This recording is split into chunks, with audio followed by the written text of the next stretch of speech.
भुजबळ साहेब, मी openly बोलू शकत नाही, पण तुमच्या या लढाईला ओबीसीला माझा पाठिंबा आहे हे एकदा तरी बोलायचं.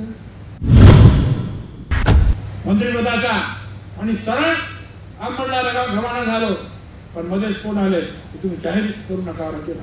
नाही जाहीर, पण ओबीसीची एकजूट आम्ही केली, शिव्या शाप आम्ही खाल्ले, ओबीसीच्या लोकांना मारण्यात आलं. माझं म्हणणं होतं की जर आपल्या या काही समोरच्या उमेदवार या कुणबी समाजाचे आहेत तर त्यांनी एकदा तरी मला भेटून, भुजबळ साहेब, मी ओपनली बोलू शकत नाही, पण तुमच्या या लढाईला ओबीसीला माझा पाठिंबा आहे हे एकदा तरी बोलायचं.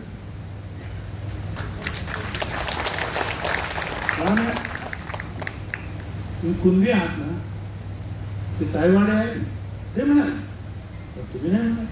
अहो एवढंच नाही, पहिली मीटिंग झाली अंबडला, विरोधी पक्ष नेते वडेट्टीवार ते आले, प्रचंड लाखो लोकांचा समूह पाहून त्यांनी सांगितलं भुजबळ साहेबांचा थांबायचं नाही, काय पक्ष वगैरे नंतर बघू, हा समोरचा जो आहे झेंडा पिवळा झेंडा हातात आणि आपण ओबीसीची लढाई लढू.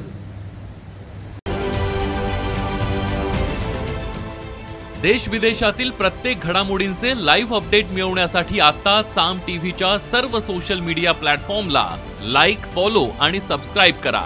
तसंच सर्व नोटिफिकेशनसाठी बेल आयकॉन प्रेस करायला विसरू नका.